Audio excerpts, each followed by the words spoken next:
Shalom Bapak Ibu Saudara. Di cuaca yang mendukung ini kita tetap semangat beribadah, amin. Iya, semua siap beribadah pada saat ini, amin. Mari kita datang kepada Tuhan. Kita mau datang kepada Tuhan dengan hati yang haus dan lapar. Percayalah ketika kita datang kepadanya, Dia akan memuaskan setiap kerinduan kita. Terima kasih Tuhan. Apapun yang jadi persoalan, kondisi kita saat ini, kita mau fokuskan hati kita di hadapan Tuhan. Karena saat kita datang ke hadirat-Nya, Dia akan membawa pemulihan bagi setiap hati kita. Dia akan meluruskan setiap jalan kita. Di hadapannya ada damai sejahtera yang berlimpah-limpah. Saat kita memandang kepadanya dan memandang wajahnya, Dia akan memberikan kita hati yang penuh dengan damai sejahtera. Terima kasih Tuhan. Kami mau datang kepadamu Tuhan dengan hati yang haus. Kami mau memandang wajah-Mu Tuhan. Buka mata hati kami Tuhan untuk memandang-Mu. Di atas segala persoalan kami, di atas segala yang kami alami, biarlah kami bisa memandang wajah-Mu Tuhan. Terima kasih Bapa. Buka mata hati kami ya Tuhan. Buka mata hatiku, buka mata hatiku, biar ku memandang-Mu, biar ku memandang-Mu,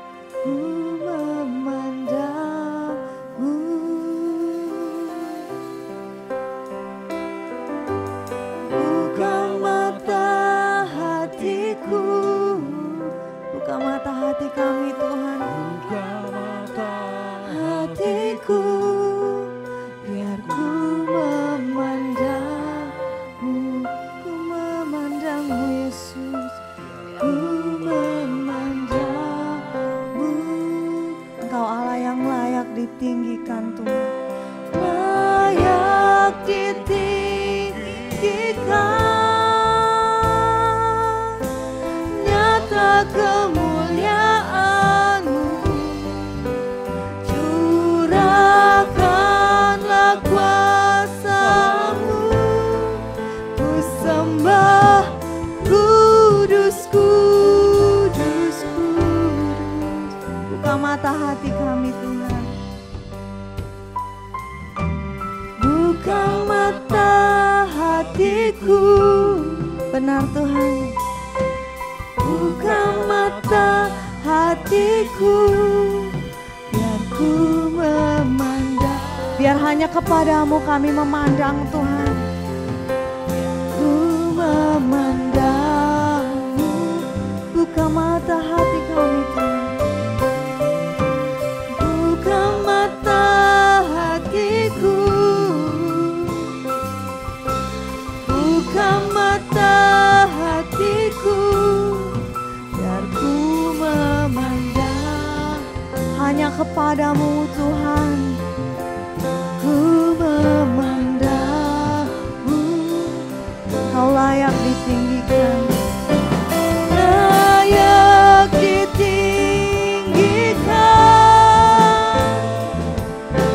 Nyata kemuliaan-Mu, curahkanlah kuasa-Mu.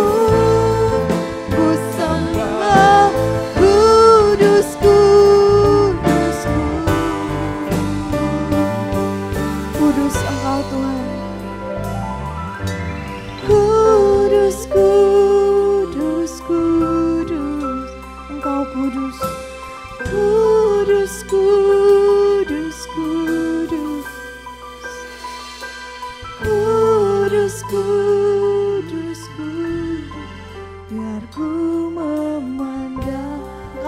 layak ditinggikan ya Tuhan. Kau layak ditinggikan, Kau mulia Tuhan. Yes. Curahkanlah kuasa-Mu, ku sembah kudus, kudus, kudus. Katakan sama-sama. Kudus, kudus, kudus, Engkau kudus Tuhan. Kudus, kudus, kudus, Engkau kudus. Kudus, kudus, biar ku memandang. Katakan suci, Engkau suci Tuhan. Suci, suci, suci, Engkau suci. Yes, Engkau Allah yang suci. Suci, suci, suci, biar ku memandang. Katakan lebih lagi, kudus, kudus. Mari kita bangkit berdiri, katakan. Kudus, kudus, kudus, Engkau kudus. Yes, Engkau kudus Tuhan. Kami menyembah-Mu Yesus. Biar ku memandang. Lebih lagi katakan suci, suci. Suci, suci, suci, Engkau Allah yang suci Tuhan. Yes, Lord. Oh, suci, suci, suci, ku memandang. Katakan dengan lembut, Engkau kudus Tuhan. Kudus, kudus, kudus. Yes, Engkau kudus Yesus. Kudus, kudus, Ya Tuhan, Engkau layak diagungkan. kudus, kudus. Ya, kudus Tuhan. Engkau suci ya Bapa. Suci, suci, suci. Ya Tuhan, segala kemuliaan bagi-Mu Tuhan. Kami menyembah-Mu Tuhan. Suci, suci, suci. Biar ku memandang. Katakan kudus Tuhan. Kudus, kudus, kudus, Engkau layak. Yes, Engkau kudus Tuhan. Kudus, kudus, kudus, biar ku memandang. Engkau suci Yesus. Suci, suci, suci. Yes, Lord. Suci, suci. Suci, suci, suci. Aku memandang. Mari kita sembah Tuhan. Engkau kudus. Kau mulia Tuhan. Engkau kudus Tuhan.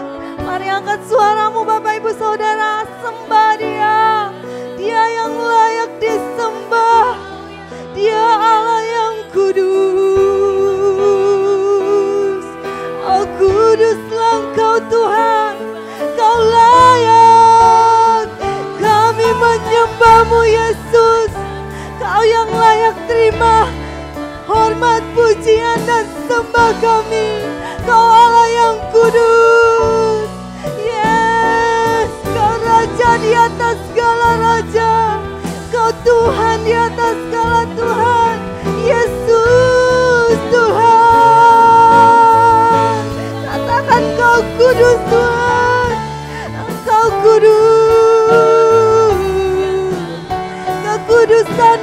memenuhi setiap kami Tuhan. Kemuliaan-Mu memenuhi setiap kami.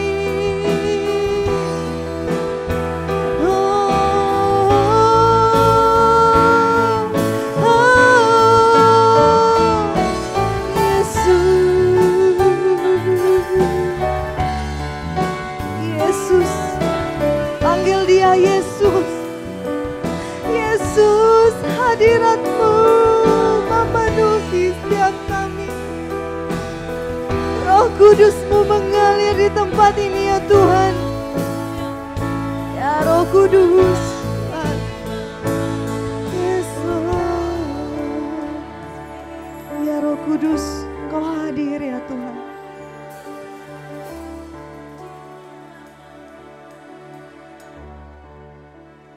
Ya Roh Kudus, Kau hadir. Roh Kudus, jamahlah hadirat-Mu, penuhiku waktu ku datang untuk menyembah.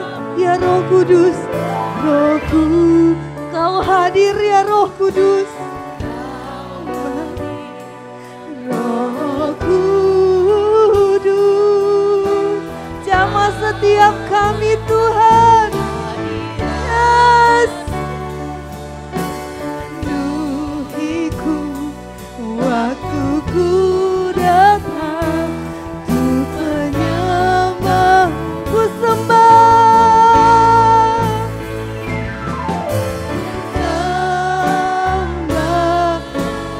Kau layak disembah Tuhan.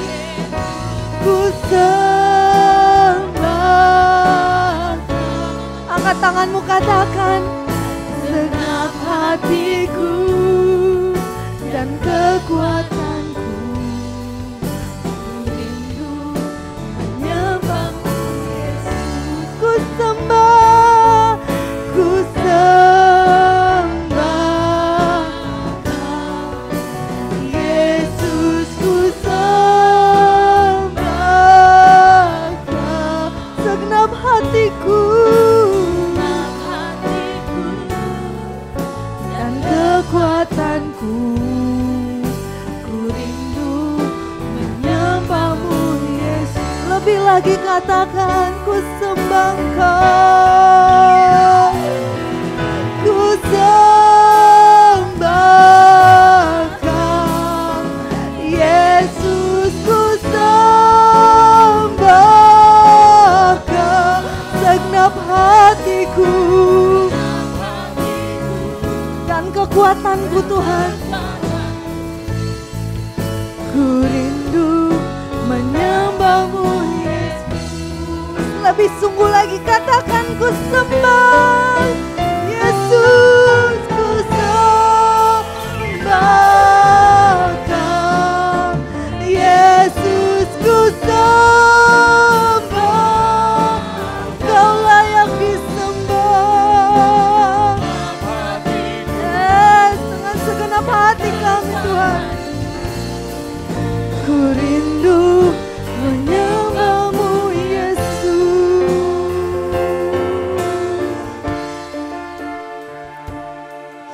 Katakan dengan lembut, ku sembah Kau Yesus, ku sembah. Inilah penyembahan kami Tuhan. Yes.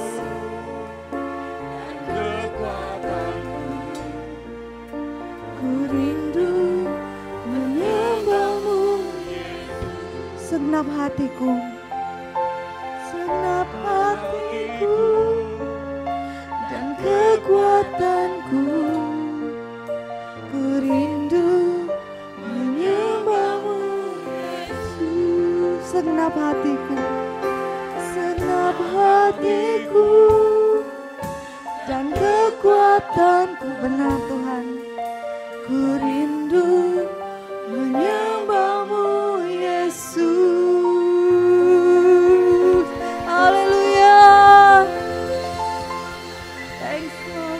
Terima kasih Tuhan. Kami bersyukur Engkau memulihkan setiap kami dengan hadirat-Mu yang indah ya Tuhan. Kami mau lebih lagi memuji nama-Mu. Kami siap bersorak-sorai di dalam Engkau. Haleluya, amin. Haleluya, ada sukacita di tempat ini, amin.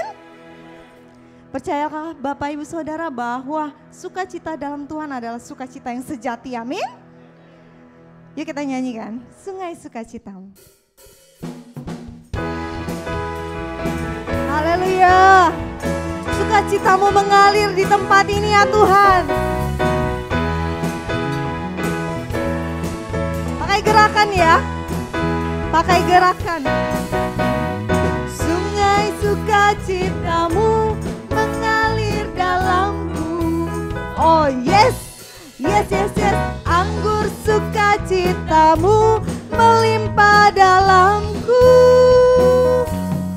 Ku menari dan bersuka, puji-Hu di setiap waktu, sebab sungai sukacitamu ada dalamku. Sungai sukacita, sungai sukacitamu mengalir dalamku. Katakan, oh yes, yes, yes, yes. Anggur sukacitamu melimpah dalamku. Ku menari dan bersuka, puji-Hu di setiap waktu, sebab sungai sukacitamu ada dalamku. Mengalir, mengalir bersamamu, bersuka di dalam mengikutimu Tuhan. Dalam kegerakanmu, melayanimu Tuhan, melayanimu Tuhan, di dalam sukacitamu, sebab hanya Tuhan yang membuat suka. Yes, penuh. Sekali lagi katakan, sungai sukacita, sungai sukacitamu mengalir dalamku. Katakan, anggur sukacitamu melimpah dalamku. Ku menari, semuanya menari ya buat Tuhan. Puji-Hu di setiap waktu, sebab sungai sukacitamu ada dalamku. Mengalir, semuanya mengalir ya. Mengalir bersamamu, bersuka di dalammu, mengikutimu.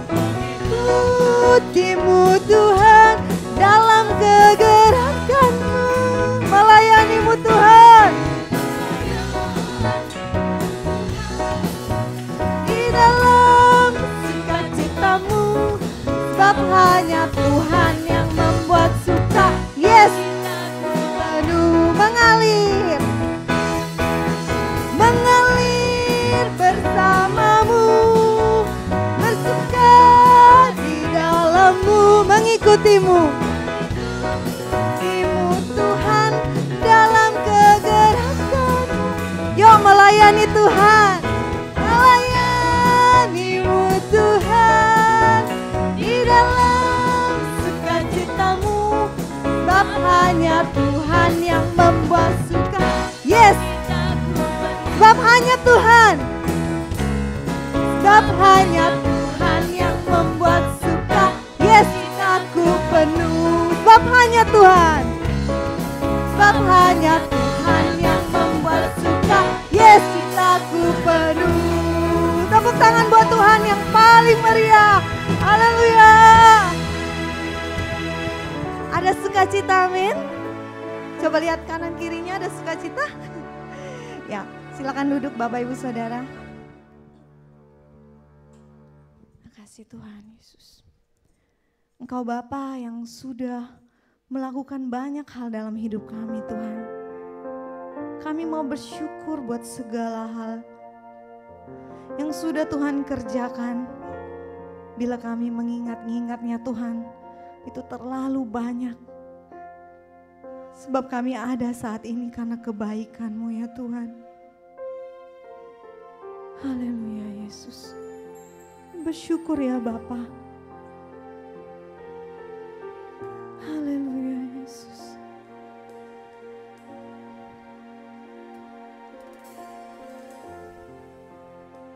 Yes, Lord. Banyaklah yang Kau buat Tuhan dalam hidup kami.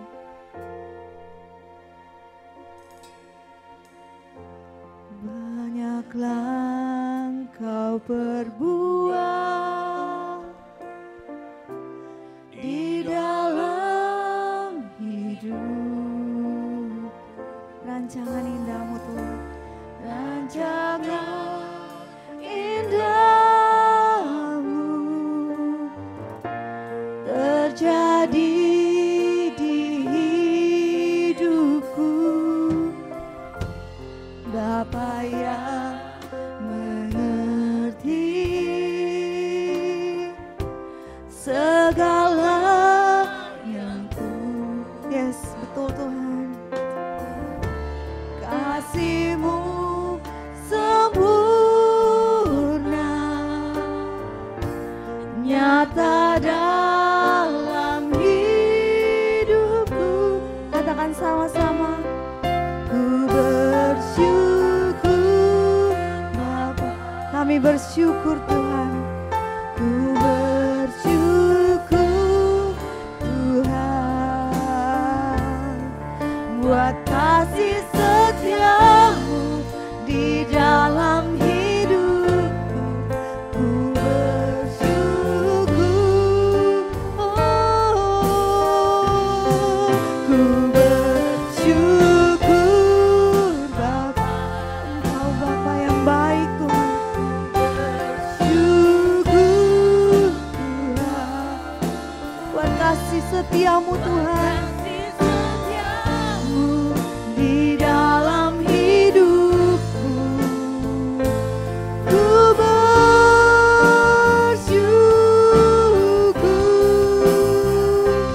Tuhan. Mari bangkit berdiri Bapak Ibu Saudara, katakan. Ku bersyukur Bapa. Kau layak terima syukur kami Tuhan. Bersyukur Tuhan. Kasih setia-Mu Tuhan. Kasih setia-Mu di dalam hidupku. Ku bersyukur. Oh haleluya. Ku bersyukur. Ku bersyukur Tuhan.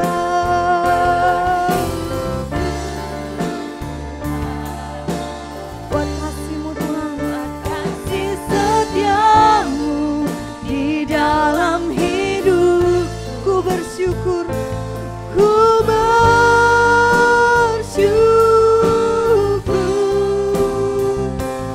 Ku bersyukur. Ku bersyukur. Ku bersyukur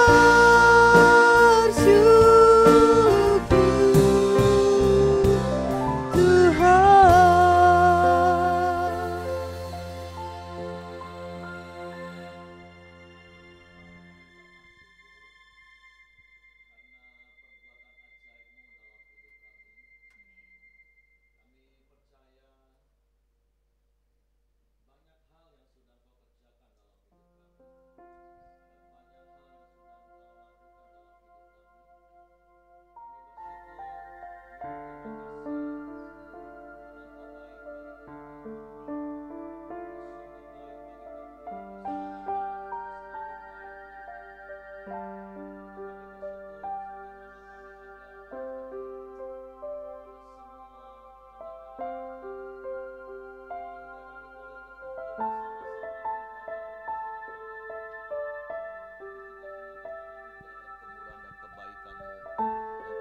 Dalam hidup kami.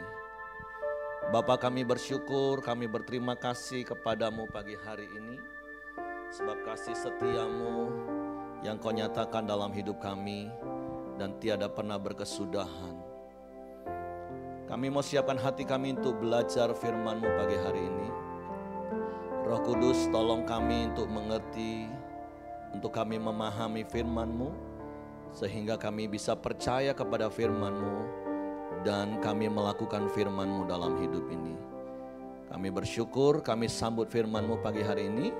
Yang siap dengar firman mari katakan amin. Oke, silakan duduk. Oke, shalom Bapak Ibu.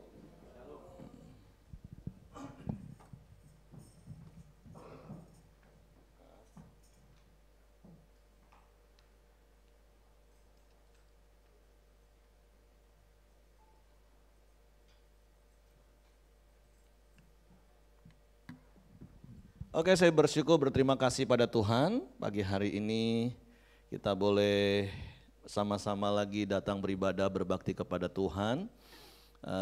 Saya percaya kalau kita ada hari ini itu karena pemeliharaan Tuhan, karena penyertaan Tuhan yang Tuhan nyatakan dalam hidup kita. Nah, 2 bulan ke depan kita akan belajar dengan tema yaitu benih untuk ditabur dan roti untuk dimakan. Dan tentunya kita bersyukur kalau dalam hidup ini kita bisa menikmati roti untuk kita makan dan ada benih yang harus kita tabur. Karena seperti yang sudah kita belajar 2 bulan, Januari, Februari, bahwa semua itu karena Tuhan yang menyediakan bagi kita. Amin. Nah, bulan lalu kita sudah belajar bagaimana Tuhan itu menyediakan segala sesuatu yang kita perlu. Bahkan dari ayat yang sudah kita belajar selama 2 bulan yang lalu, bahkan 2 bulan ke depan kita akan terus membaca dari 2 Korintus pasal 9 ayat 10 dan 11, bahwa Tuhan akan memperkaya kita di dalam segala hal. Bukan saja bicara tentang materi, tapi juga kekuatan, waktu, hikmat. Tuhan perkaya kita. Kenapa? Karena kita adalah orang-orang yang murah hati. Karena jelas firman Tuhan katakan, maka Allah akan memperkaya kita dalam segala hal untuk kemurahan hatimu. Karena seperti fokus kita tahun ini, hendaklah kamu murah hati karena Bapamu murah hati. Sama seperti Bapamu murah hati. Dan seperti khotbah saya terakhir bulan lalu, bicara tentang benih untuk ditabur dan roti untuk dimakan, itu bicara tentang pengelolaan. Nah, bulan ini secara khusus kita akan belajar tentang benih untuk ditabur. Nah, bulan depan baru kita belajar bagaimana kita bisa menikmati roti dalam hidup ini. Tapi tentu sekali lagi prinsip yang sudah kita belajar bulan lalu bahwa Bapa yang menyediakan, Bapa adalah sumber. Prinsip yang harus kita mengerti seperti bulan lalu kita belajar bahwa segala sesuatu yang ada pada kita itu adalah milik Tuhan. Nah, saya percaya kalau kita clear di prinsip itu, maka ketika kita memasuki prinsip benih untuk ditabur, roti untuk dimakan, kita akan lebih legowo Bapak Ibu.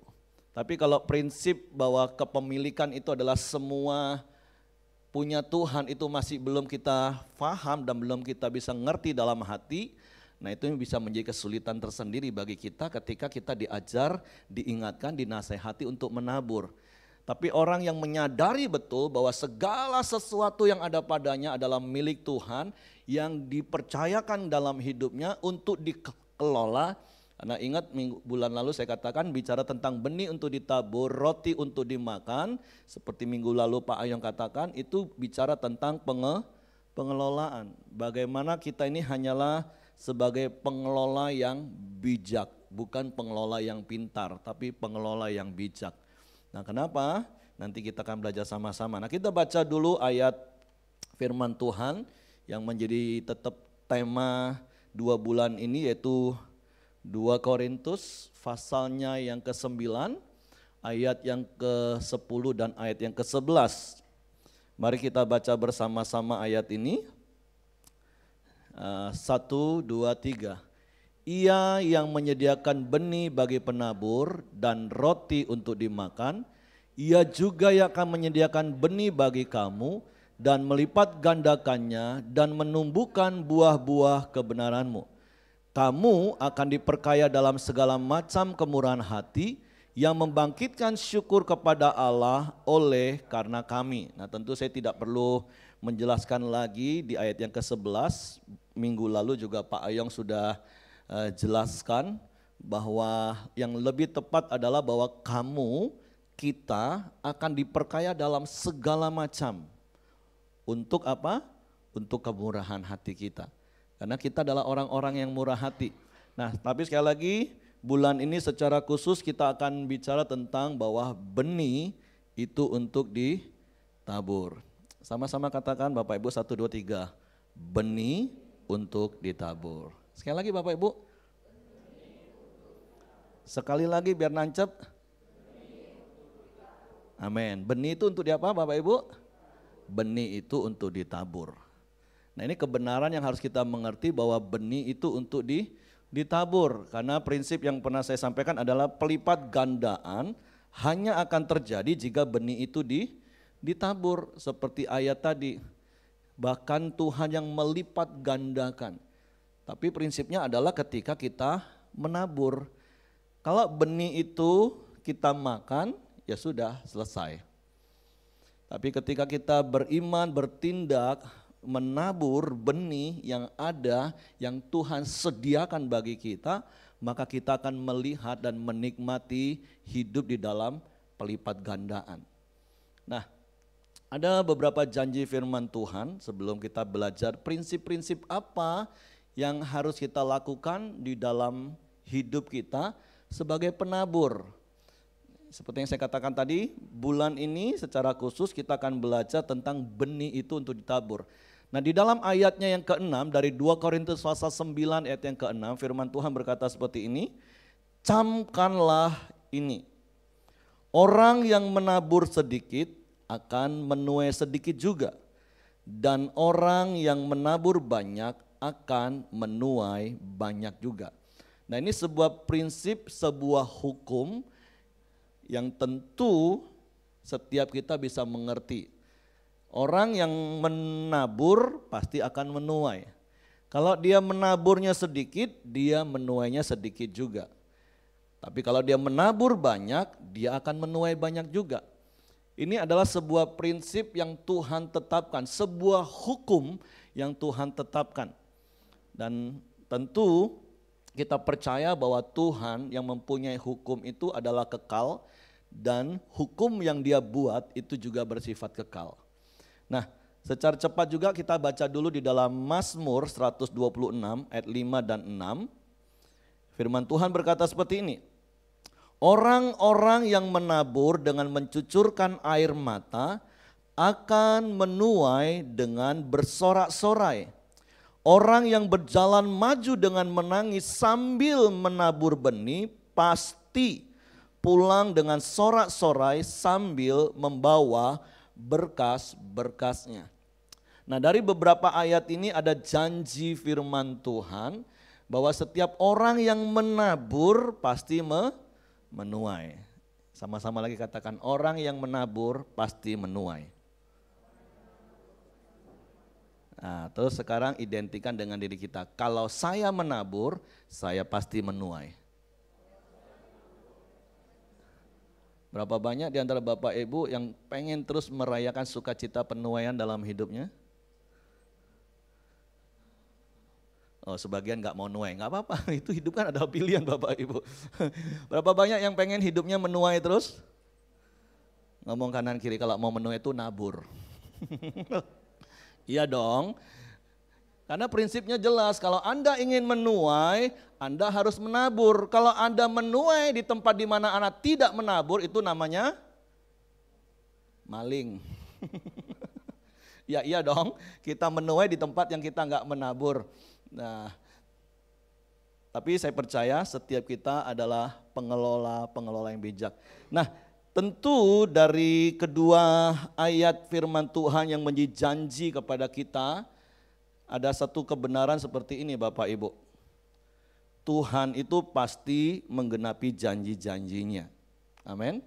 Artinya kalau tadi Tuhan berjanji orang yang menabur akan menuai, maka saya percaya Tuhan pasti akan menggenapi janjinya. Setiap orang yang menabur pasti dia akan menuai. Seperti Mazmur tadi katakan, kalaupun waktu orang itu menabur harus dengan mencucurkan air mata, karena memang nabur itu enggak enak Bapak Ibu. Tapi firman Tuhan berjanji dia akan menuai dengan sorak-sorai. Nah, janji Tuhan iya dan amin, saya percaya. Kami menikmati hidup bagaimana kami terus bersuka cita dalam sukacita penuaian.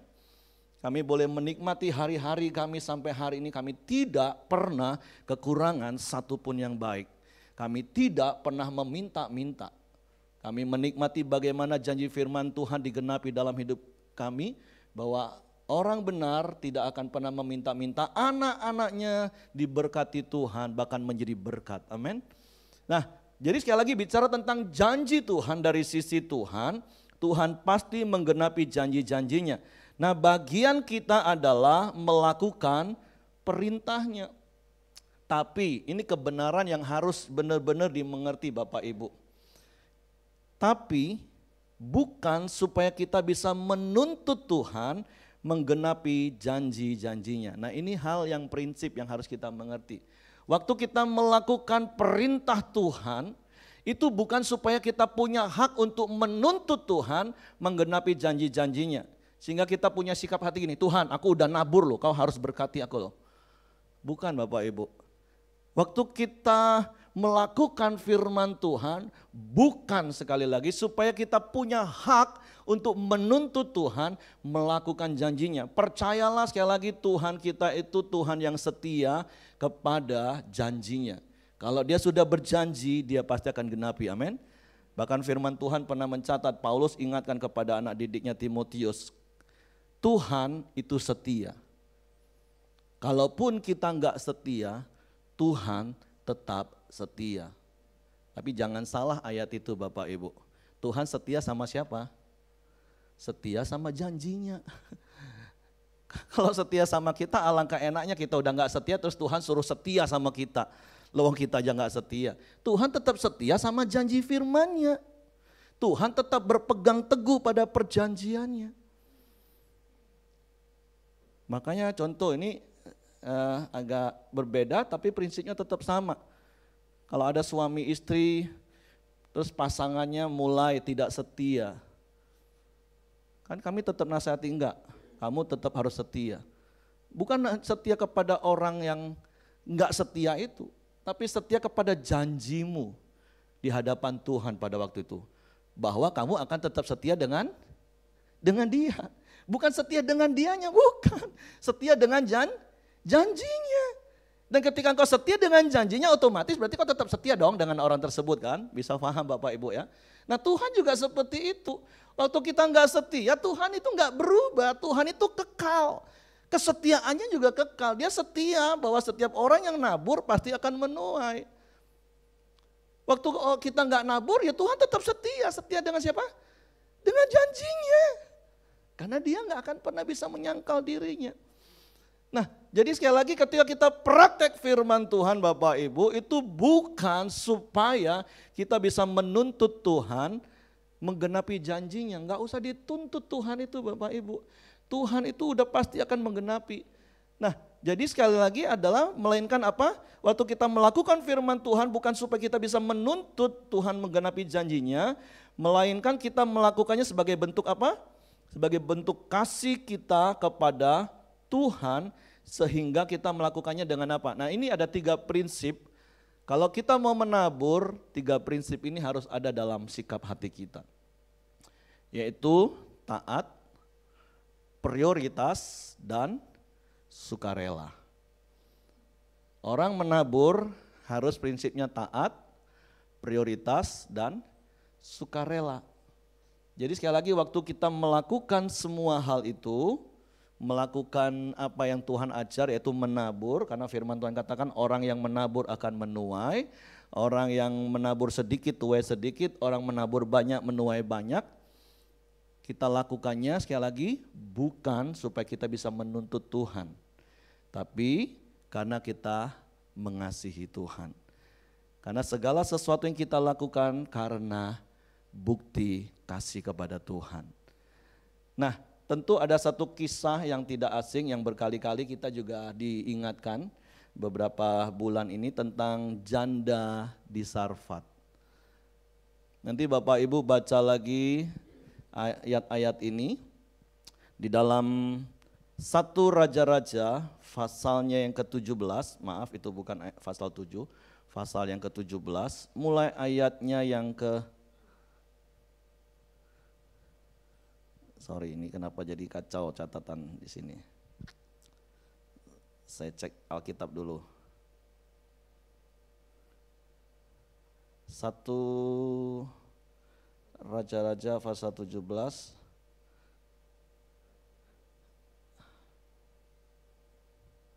ayat 7 mulai ya. Tapi nggak apa-apa, saya akan baca ya mulai ayat yang ke-7. 1 Raja-Raja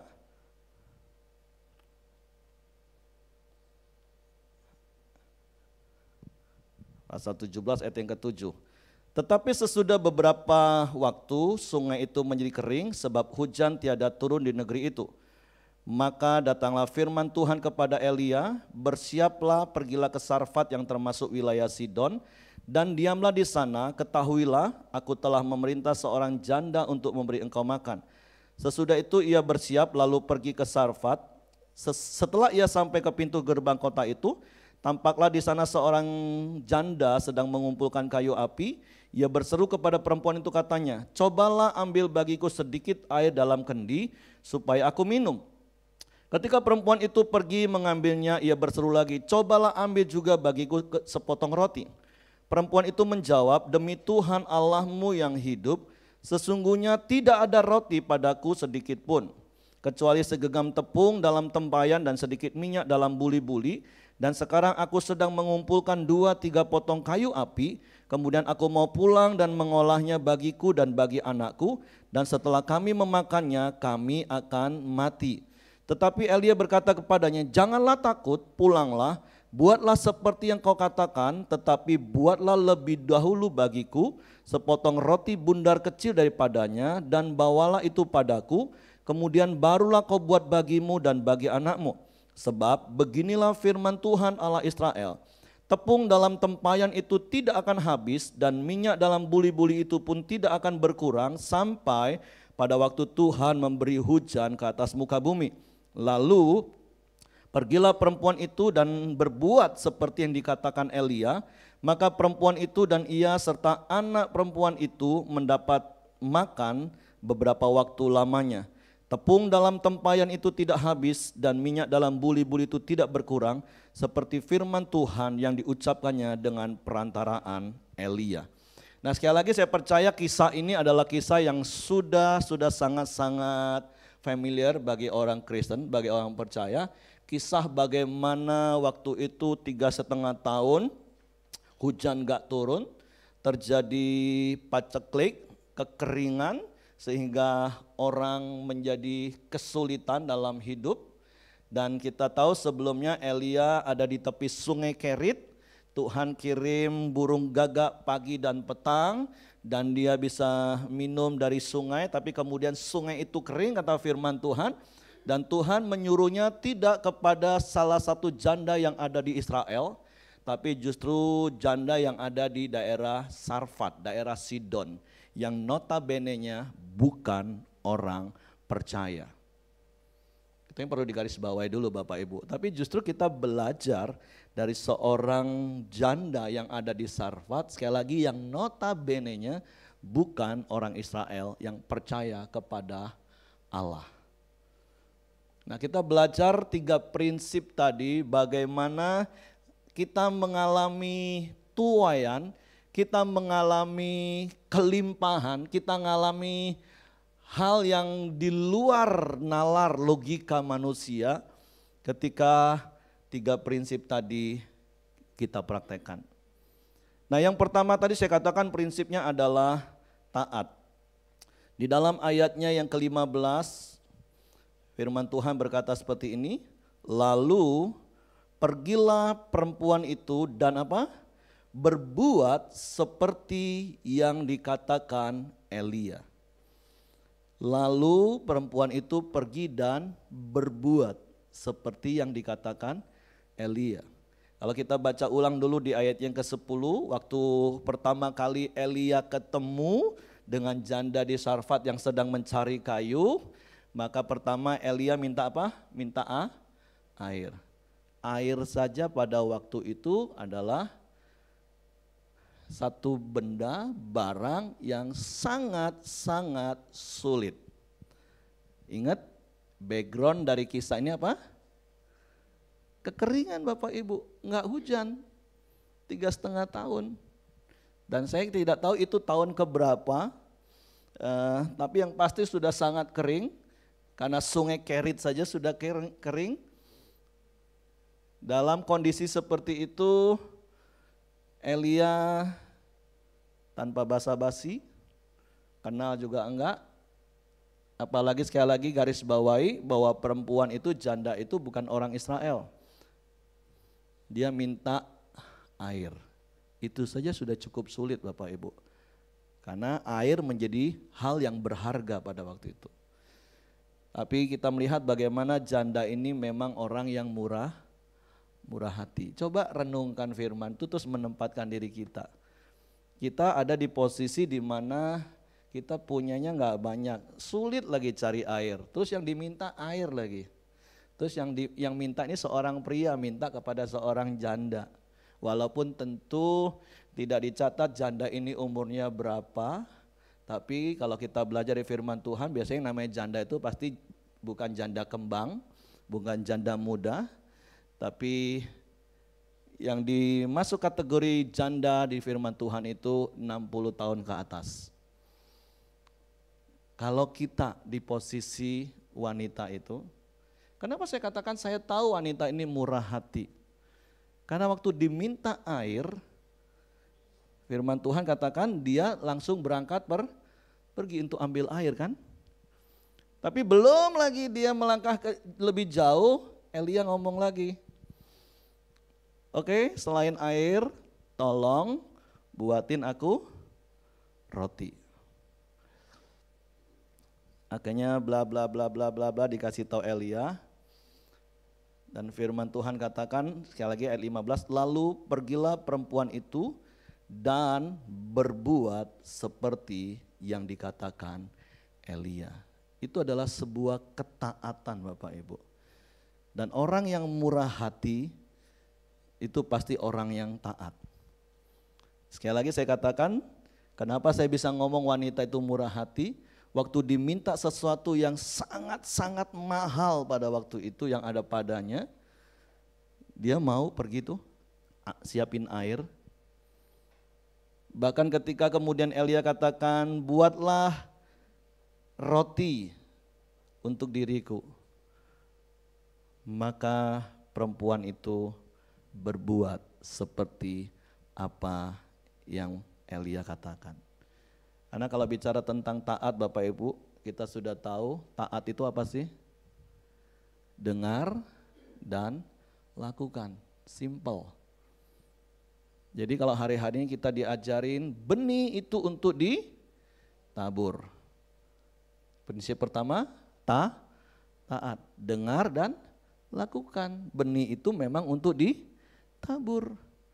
Karena firman Tuhan di dalam Yakobus pasal 2 ayat 20 dan 26, firman Tuhan ngomong gini Bapak Ibu.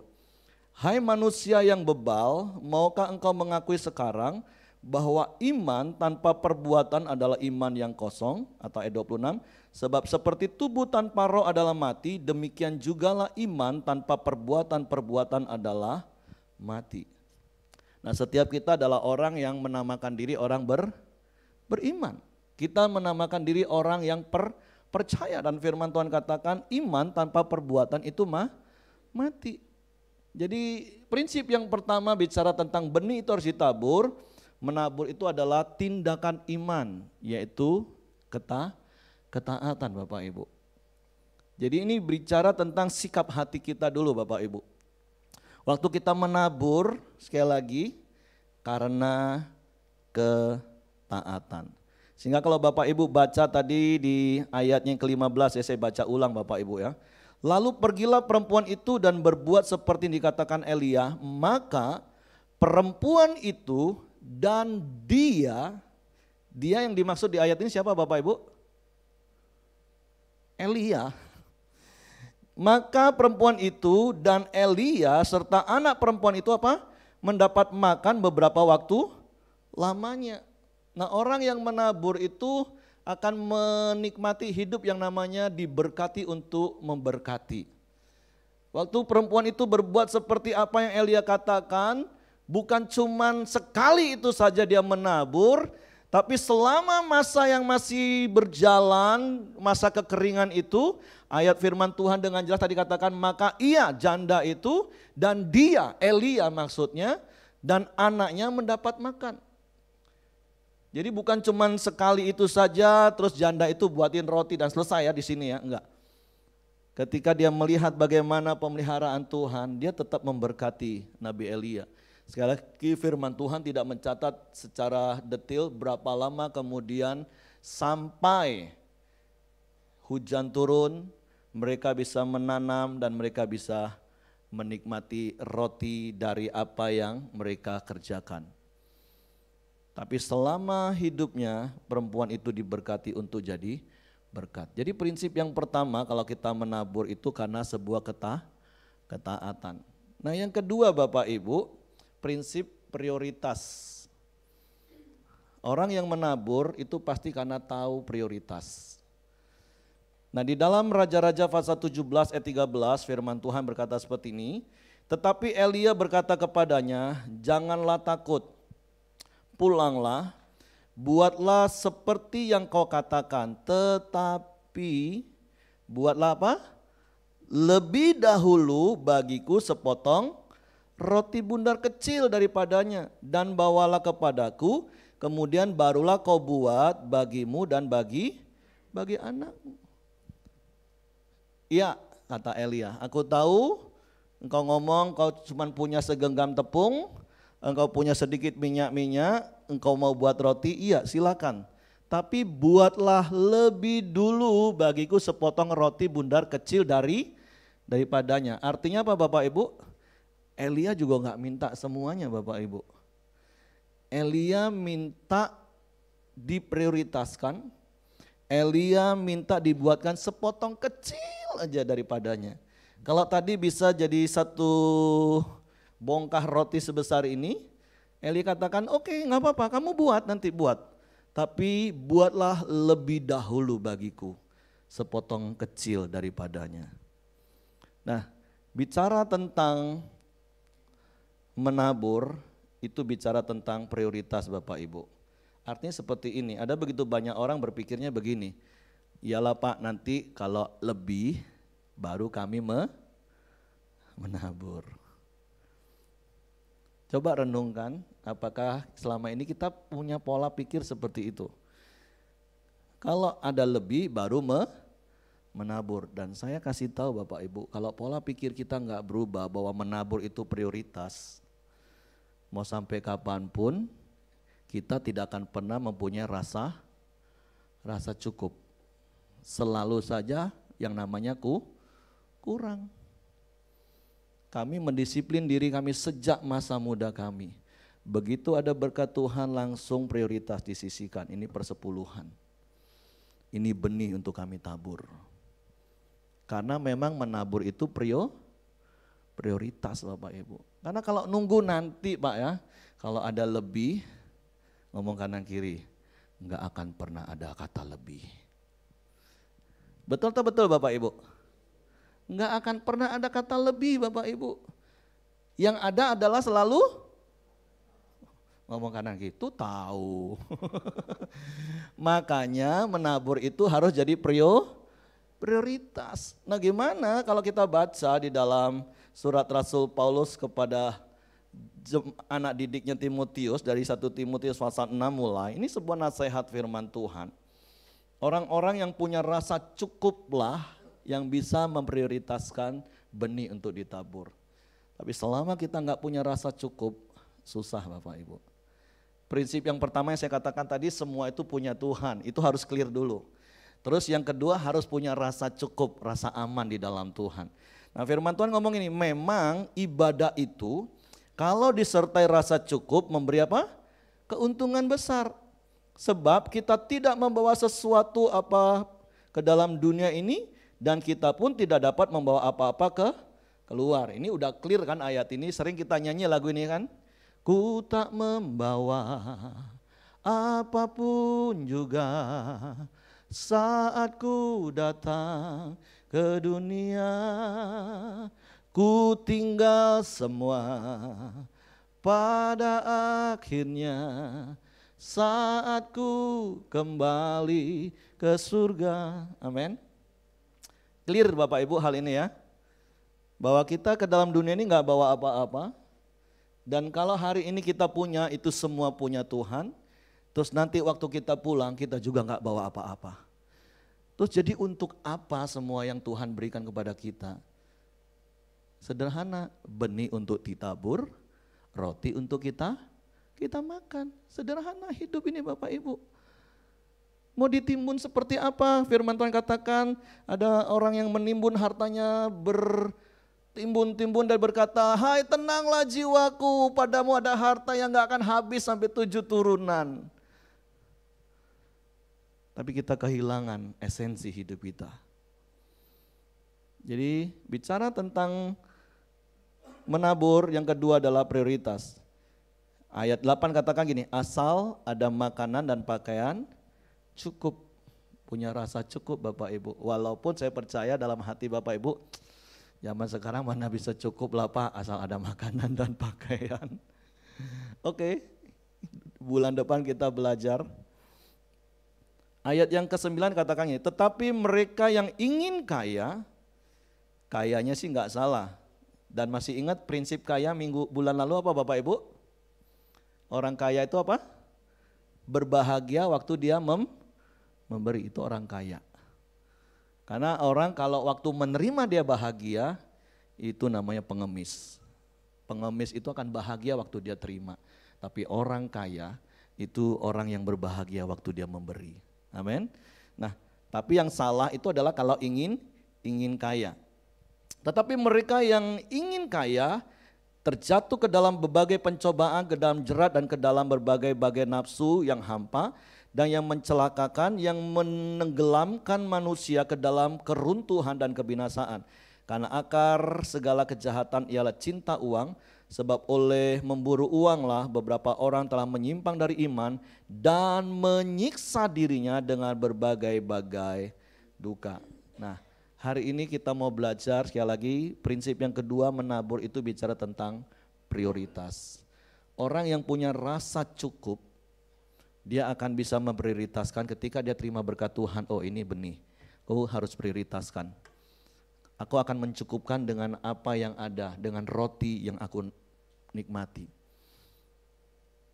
Karena prioritas yang salah, yang didasari oleh keinginan hawa nafsu, hanya akan membuat kita terjebak dan terlilit hutang, sehingga jangankan menabur Bapak Ibu, untuk memikirkan hutang saja kita sudah pusing 7 keliling.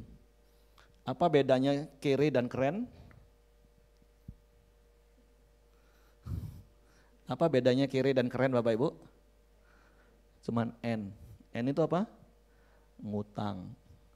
Banyak orang pengen keren tapi dengan ngutang. Makanya sekali lagi kata kunci ini bicara tentang pengelolaan. Bukan gak boleh sekali lagi Bapak Ibu, enggak. Bukan masalah gak boleh, ini boleh atau enggak. Karena sesungguhnya ada prinsip yang berkali-kali kita tahu, hidup itu murah. Tapi gaya hidup itu mahal. Pengen kelihatan keren padahal ujungnya ngutang lilit pinggang. Jadi boro-boro mau soal menabur, mikirin utang aja gak selesai-selesai. Kreditan A, kreditan B, kreditan C, kreditan, aduh.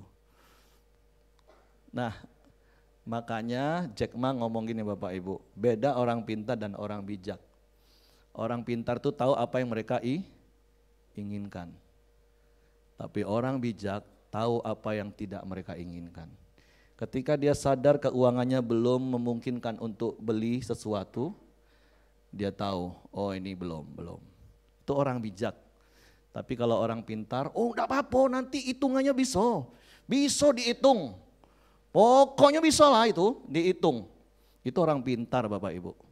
Makanya banyak orang pintar akhirnya keblinger Bapak Ibu.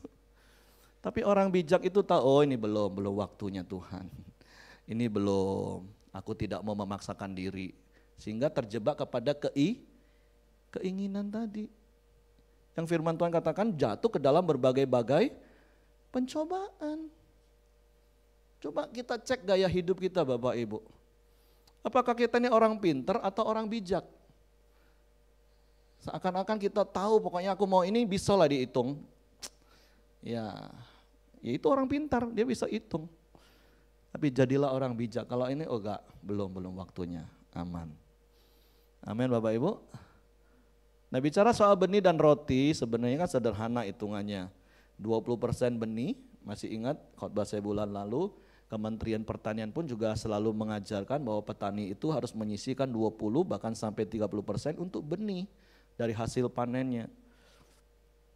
Terus selebihnya ya dimakan untuk kebutuhan hidup. Nah tapi tentu yang saya katakan tadi, tapi zaman sekarang tentunya kebutuhan hidup itu semakin kompleks. Nah nanti di slide berikutnya saya akan bantu untuk rinci. Harusnya pengelolaannya seperti apa, sampai seperti apa. Prinsipnya jangan besar pasak daripada tiang Bapak Ibu. Dan orang bijak akan tahu. Nah kalau kami, paling tidak model seperti ini Bapak Ibu, 20% itu benih. Itu perpuluhan, persembahan, memberi orang tua, menolong saudara. Karena prinsipnya adalah Matius 23 ayat 23. Persepuluhan harus dilakukan, belas kasihan jangan diabaikan. Nah kami memprioritaskan 20% pokoknya itu disisihkan, itu benih untuk kami tabur. Kami enggak mau nanti kalau ada lebih, enggak, prioritas. 20%-nya ya untuk investasi, untuk nabung, beli tanah, beli rumah. Kalau sudah diinvestasi ya, kalau kasus yang seperti Pak Hyong bilang kemarin itu kan kalau masih untuk kebutuhan makan saja, kan yang tahu keuangan Bapak Ibu hari ini kan Bapak Ibu. Dari 100% yang Bapak Ibu terima dari Tuhan, 20% itu benih, 80% untuk dimakan, apakah sudah bisa dirinci lebih detail lagi kan saya nggak tahu Bapak Ibu. 80% itu kelolalah dengan bijak, itulah roti yang kita makan. Kalau sudah bisa dalam bentuk bisa untuk investasi yang saya katakan menabung, beli tanah, beli rumah, sekolah. Kenapa sekolah? Contoh Bapak Ibu yang dapat undangan ESC, itu kan nabur. Itu sebuah investasi karena Bapak Ibu akan dapatkan nilai-nilai yang akan memperbesar kapasitas hidup. Waktu kita sekolahkan anak itu sebuah bentuk investasi untuk masa depan mereka.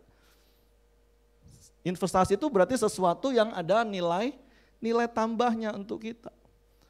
Ya masukkan 10% untuk liburan, it's okay silakan Bapak Ibu. Terus yang 50%-nya itu ya roti untuk kebutuhan hidup, makan, minum, listrik, air. Nah kenapa motor mobil saya masukkan di situ? Itu kan kebutuhan sekunder kan. Dan akan mengalami yang namanya penyusutan. Nama saya banyak orang terlalu memaksakan diri. Kalau kebutuhannya untuk makan minum aja masih kurang, kebutuhan primer, dia memaksakan kebutuhan sekunder dengan berbagai macam alasan karena dia pintar tadi. Ujung-ujungnya biasanya yang diembat yang mana? Benih. Tuhan kan ngerti, Tuhan kan maklum, Tuhan kan paham. Tuhan ngerti kok Bapak Ibu, Tuhan juga paham silakan. Karena Tuhan akan tetap berpegang pada prinsip janjinya, orang yang menabur akan menuai. Kalau enggak nabur ya sudah. Nah makanya jadilah orang yang bijak. Nah bulan depan kita akan belajar bagaimana bisa cukup. Prinsip sederhananya saya kasih bocoran gini. Kan Bapak itu menyediakan Bapak Ibu, Tuhan yang menyediakan. Apapun Tuhan sediakan. Tapi untuk bisa kita nikmati, ya kita yang ambil apa yang Bapak sediakan. Jadi kata kunci ini, seberapa besar dan seberapa nikmat roti yang mau kita makan, itu tangan kita yang menentukan. Nah nanti bulan depan kita belajar Bapak Ibu. Karena ayat firman Tuhan ngomong gini, tetapi haruslah engkau ingat kepada Tuhan Allahmu, sebab dialah yang memberikan kepadamu apa? Kekuatan untuk memperoleh. Jadi juga jangan jadi orang Kristen cuma haleluya, haleluya, puji Tuhan, doa dari pagi sampai siang, petang, malam, terus kerja enggak. Terus kalau hidupnya susah nyalain Tuhan, nah itu enggak benar Bapak Ibu. Nanti kita belajar. Dengan maksud meneguhkan perjanjian yang diikrarkannya dengan sumpah kepada nenek moyangmu seperti sekarang ini. Tuhan berikan kepada kita kekuatan, hikmat. Tuhan menyediakan, tapi kita yang harus ambil. Secara cepat saja Bapak Ibu, ketika kita memprioritaskan Tuhan, maka Tuhan akan memprioritaskan kita. Jadi prinsip yang kedua, menabur itu apa? Prioritas. Karena firman Tuhan katakan ukuran yang kamu pakai itu yang akan diukurkan kepada kamu. Kalau kita memprioritaskan hal-hal untuk kerajaan Allah, maka kerajaan Allah akan memprioritaskan hidup kita, amin.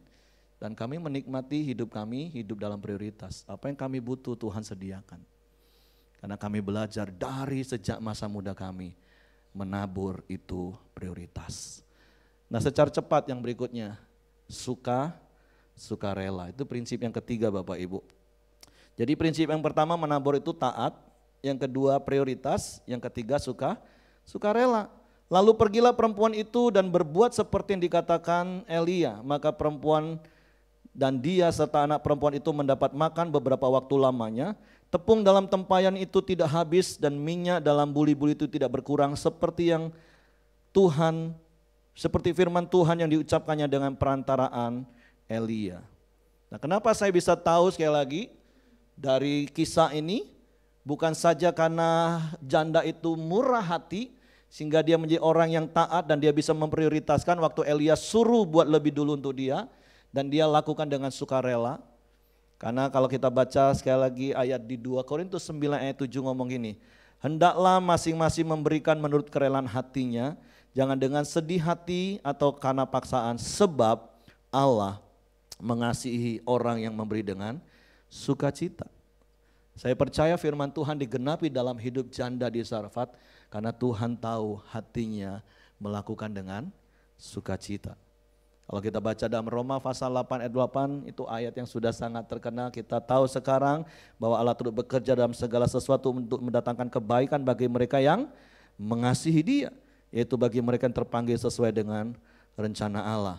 Di dalam 2 Korintus pasal 9 ayat 8 secara cepat katakan, dan Allah sanggup melimpahkan segala kasih karunia kepada kamu supaya kamu senantiasa berkecukupan di dalam segala sesuatu dan malah berkelebihan dalam pelbagai kebajikan.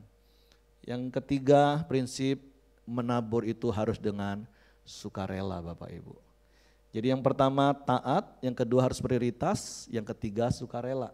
Nah sukarela itu artinya begini Bapak Ibu, ketika Bapak Ibu dengar firman Tuhan hari ini, ada sebuah kisah di Kisah Para Rasul pasal 5 ayat 4. Di situ kisah tentang Ananias dan Safira, tapi singkat ceritanya saya baca ayat 4 ngomong ini.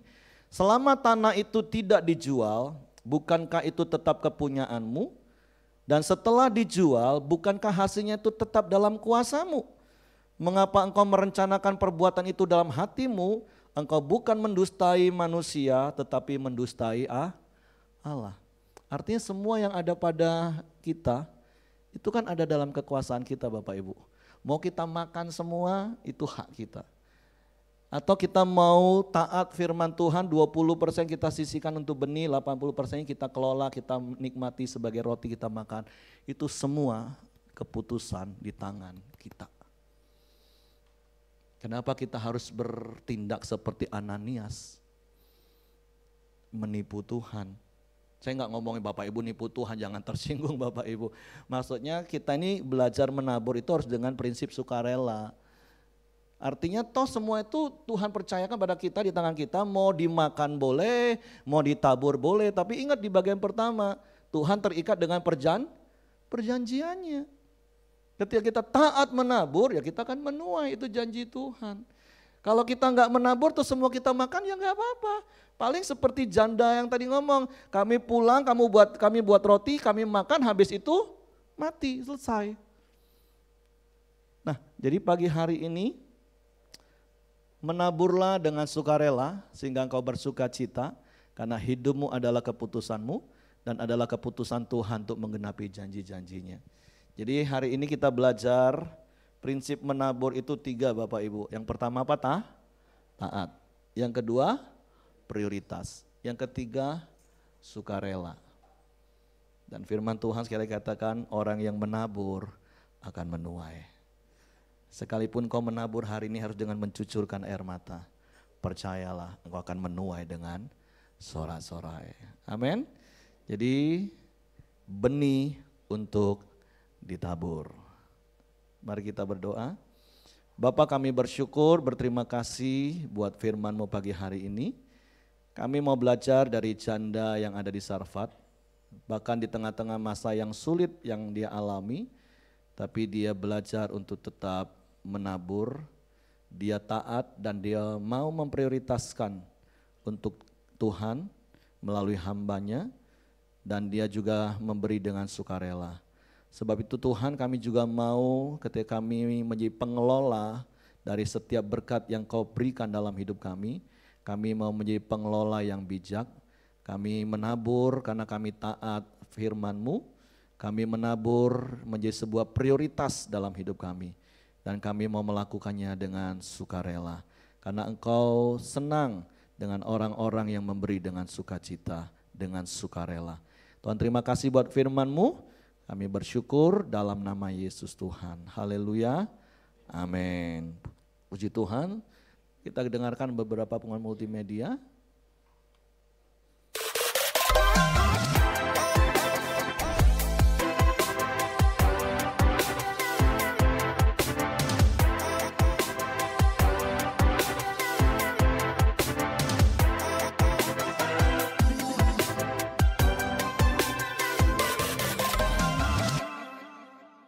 Info Gereja Anak.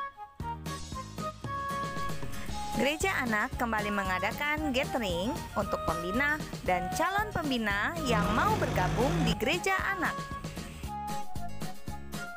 Acara ini diadakan pada hari Rabu tanggal 22 Maret 2023 dari pukul 8 sampai 15.30 bertempat di Private Garden Keluarga Bratanata Jambi. Acaranya seru.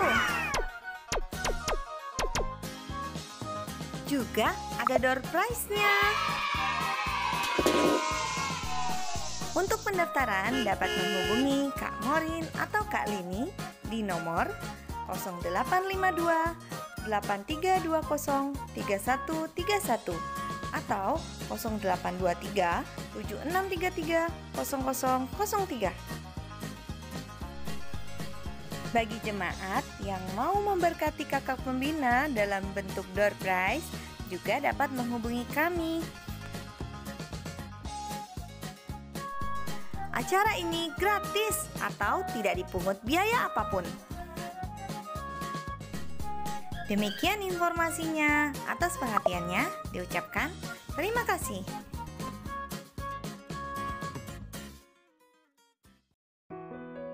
Diinformasikan kepada setiap jemaat bahwa akan diadakan ESC pada hari Senin 24 April sampai hari Rabu 26 April 2023 di Training Center Pelita, Sungai Gelam. Adapun biaya investasi untuk pendaftaran ESC adalah sebesar Rp400.000.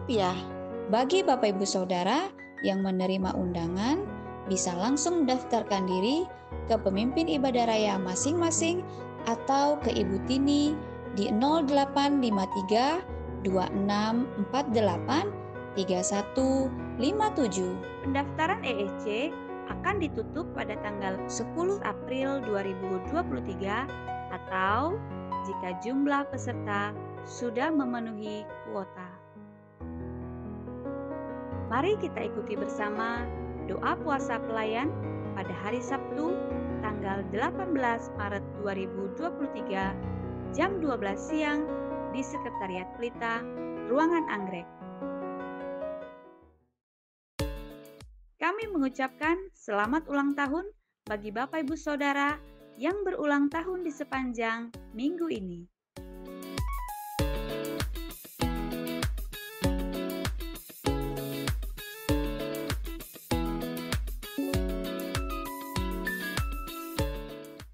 Demikianlah Pelita News di sepanjang minggu ini. Tuhan Yesus memberkati. Oh ya, satu lagi, jadi kalau ada di antara Bapak Ibu yang ingin mendaftarkan diri untuk volunteer jadi calon pembina kids baru, nanti boleh daftar dengan kali ini ya, di meja depan Bapak Ibu ya. Jadi itu saja info tambahan, dan saya berharap Bapak Ibu juga turut ambil bagian menabur waktu untuk anak-anak, supaya mereka juga mengenal Tuhan sejak usia dini. Oke, mari kita bangkit berdiri, kita akan akhiri pertemuan ibadah kita pagi hari ini. Bapak, sekali lagi kami bersyukur, berterima kasih kepadamu kalau kami boleh belajar firman-Mu. Terima kasih Engkau menyediakan semua yang kami perlu, dan Engkau mengajar kami bahwa benih yang Kau beri bagi kami itu harus kami tabur. Kami tabur karena kami mau taat kepadamu, dan kami mau menjadikan itu prioritas dalam hidup kami. Dan kami mau melakukannya dengan sukacita dan sukarela, supaya Engkau dipermuliakan melalui hidup kami. Hidup setiap kami diberkati untuk jadi berkat terus bagi orang lain, dan Engkau dipermuliakan. Tuhan, terima kasih kalau hari ini Engkau juga tambahkan usia 1 tahun lagi untuk Ibu Meti. Tuhan, biarlah bertambah kasih karunia-Mu dalam hidupnya. Kau pakai hidupnya jadi berkat di dalam rumah tangga, di tengah-tengah usaha, bahkan di ibadah raya 1 di mana dia boleh bersama-sama memimpin dan melakukan bagian untuk pekerjaan ibadah raya 1 ini. Engkau berkati dengan umur panjang, berkati dengan kekuatan kesehatan, apa yang kerinduan dan keinginan hatinya, Engkau Tuhan yang menyediakan. Tuhan, terima kasih, sebentar kami berpisah satu dengan yang lain, biarlah tangan kuasa-Mu menyertai setiap kami. Pimpinan tuntunan-Mu nyata di sepanjang minggu ini dalam hidup kami. Apa saja yang kami kerjakan, Engkau Tuhan buat berhasil dan Engkau dipermuliakan. Jadikan setiap kami pengelola-pengelola yang bijak dari setiap berkat yang Kau berikan bagi kami. Sehingga kami menabur benih yang kami harus tabur, dan kami dapat bersyukur menikmati roti yang dapat kami makan. Terpujilah nama-Mu Bapa yang baik, kiranya kasih karunia Bapa, damai sejahtera dari Yesus Kristus, serta pimpinan persekutuan Roh Kudus menyertai kita sekalian mulai hari ini sampai Maranatha. Ya Yesus datang kali yang kedua, di dalam berkat nama Tuhan Yesus Kristus. Haleluya. Amin. Selamat hari Minggu. Tuhan memberkati.